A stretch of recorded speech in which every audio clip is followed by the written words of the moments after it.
let's start doing this particular question. And as I look at this question, the first question you need to answer as you're about to solve it is this one where you should use elimination, or is this one where you should use substitution? Which one do you think it is? Elimination, because they're all lined up on top of each other. The A's over the A's, the B's over the B's, the equals, and then the numbers at the end. And I could get rid of either one. I can always get rid of either one. But a lot of the time, one is easier to get rid of than the other. And in this particular case, I think it's easier to get rid of the B's. Why do I think it's easier to get rid of the B's? Josh? That's right, they have opposite signs. One's positive, one's negative. So, you remember that the opposite signs are easier to work with because then you don't have to use a negative.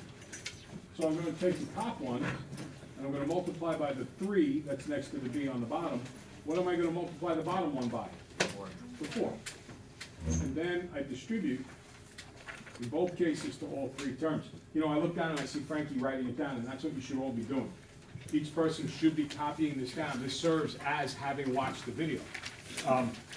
When you hand your packets in, it's fully expected that the video sections of each one are done.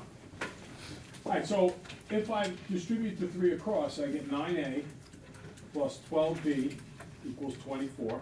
And then in the bottom one, I get 20A minus 12B equals 92. Die with the 12B's, that's what I was looking for. One of them's positive, one of them's negative, so I just add them up. This is 29 A's equals 116. And if I divide by 29, I get 4. Good.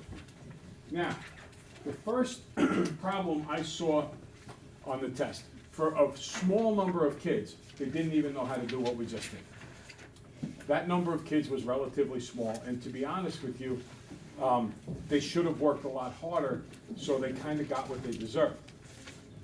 Then, the next level up of learning, and there were some kids who were perfect on this question. In fact, a pretty good number of kids were.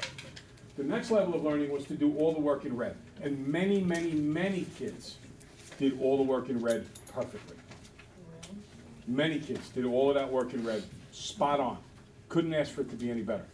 But some kids ran into a difficulty. Now, what do I do next? And what you have to do to remember what to do next is you go back to the original equations. It doesn't matter which one. I'm going to go with the top one because everything's positive. And what I'm going to do is, the original equation is 3A plus 4B equals 8. And I'm going to take the 4, and I'm going to substitute or plug it in or dump it in to the A. So I just write 3 times 4 plus 4B is 8. And now I just do the math. 3 times 4 is 12, plus 4B is 8, minus the 12, die. 4B is negative 4, divide by 4, B is negative 1.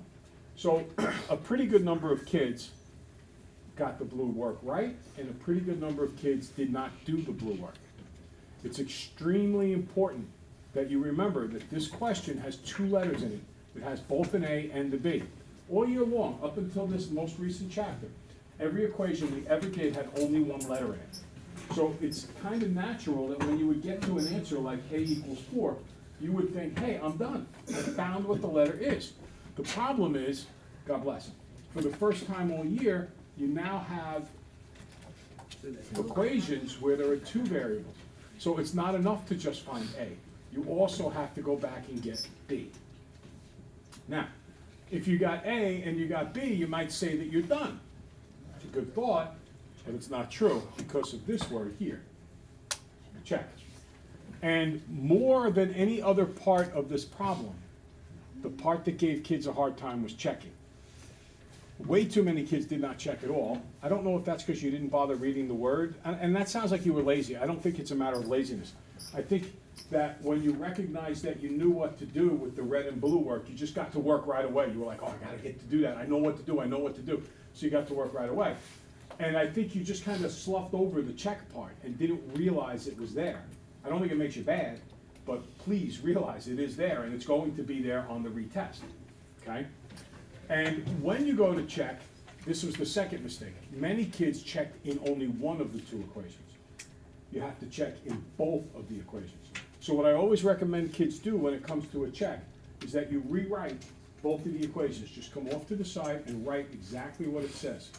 3a plus 4b is 8, and 5a minus 3b is 23. And the reason I wrote them in black is so that they'll stand out, so that you'll see, hey, he just goes over to the side, and just like they're in black here, he makes them and he just rewrites them. Doesn't do anything, he just rewrites them.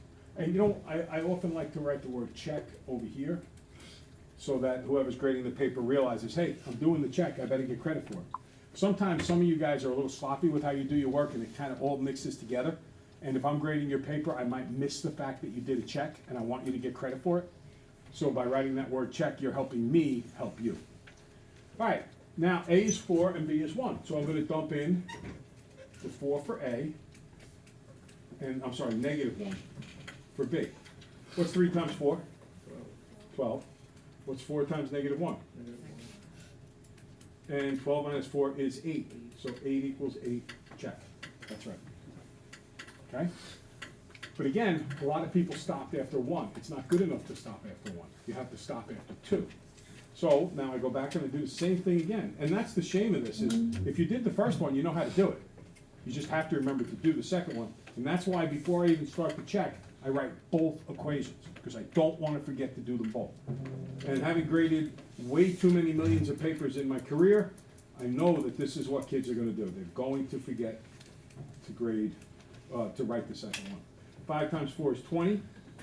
-3 times -1 is +3, is 23. And 20 plus 3 is 23. So 23 is 23, check. Now, you know, I always like to draw analogies like this, but my question to you is really simple. If I put $100 on your desk, would you learn how to do this by the end of the period? Mm-hmm. You would. You know, I realized a while ago when I used to be over 400 pounds, a thought hit my head. And I said to myself, I'm working my butt off. I didn't get to be heavy because I wanted to be heavy. Nobody wakes up and says, I want to get out of shape. Nobody wakes up and says, I want to struggle with man. People just don't do that.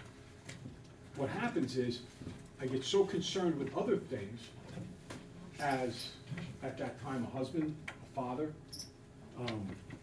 someone who pays for a house, someone who does all the things that went on. My wife had lost her job. And my dad at the time was in the hospital. He had had a very bad stroke, and 3 nights a week I was going into New York City, and I was coaching, and I was doing some tutoring on the side. So my typical day went like this. I would get into school in the morning. I was so exhausted, to be perfectly honest with you. There were times when I fell asleep on this duty I had. I was in a room, I was usually by myself, but I would just fall asleep. I was so tired. And then, for real, I would fall asleep. And then there was nobody in the room with me. It was like a referral room where you wait for kids to come down, and nobody would be in there. But once in a while, the kid would actually come in and I would wake myself up because I was so exhausted. And then I would teach the rest of the day, then I would coach wrestling practice. Sometimes I would do a tutoring, or actually 2 tutorings, 2 days a week. And the other 3 days a week, I would drive into New York City. I would get to New York City at about 6:30, 6:45 at night, and I would sit with my dad until 11:30 at night. He was in a coma at the time. And when he got out of the coma, he was paralyzed, and he just needed company, he needed support. So I would stay there until like that time at night, and I would come home on weekends, and every other weekend my sister would fly up from Virginia, and she would spend the weekend with my dad. And then the opposite weekend, I would go in and spend half a Saturday and half a Sunday with my dad. Now, in between all of that, I had to run a full-time job. I had to pay for my kids' college. I had to coach. I needed to do some tutoring for money on the side. I had all these things going. Oh, and my grandparents, my grandfather broke his back, and I had to start caring for my grandparents, and I took care of their house, and I did their shopping for them, and so on and so forth. So I got so concerned about all these other things that I just kept getting heavier and heavier and heavier. And then one day I'm sitting around and I said to myself, you know what? How stupid am I? I'm so out of shape.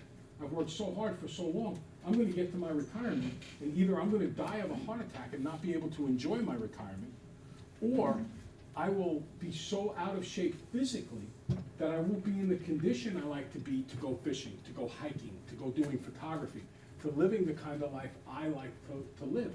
So I realized that even though I didn't intend to screw up my life, I was right smack in the middle of screwing up my life. And I didn't want to screw up my life. So I had hard choices to make. And the hard choices meant getting in shape. And I have worked extremely hard to get in shape. And then last fall, I got caught up in it, last spring, I got caught up in it a little bit again. Got a little behind the 8 ball, tried to mate Ziva to this, with this process where I had to pay thousands of dollars. And I spent almost $5,000 trying to get Ziva pregnant, and she didn't even get pregnant. But I had to work an enormous number of hours to pay for that. And in the course of it, I put on more weight. And I went up to 274 pounds.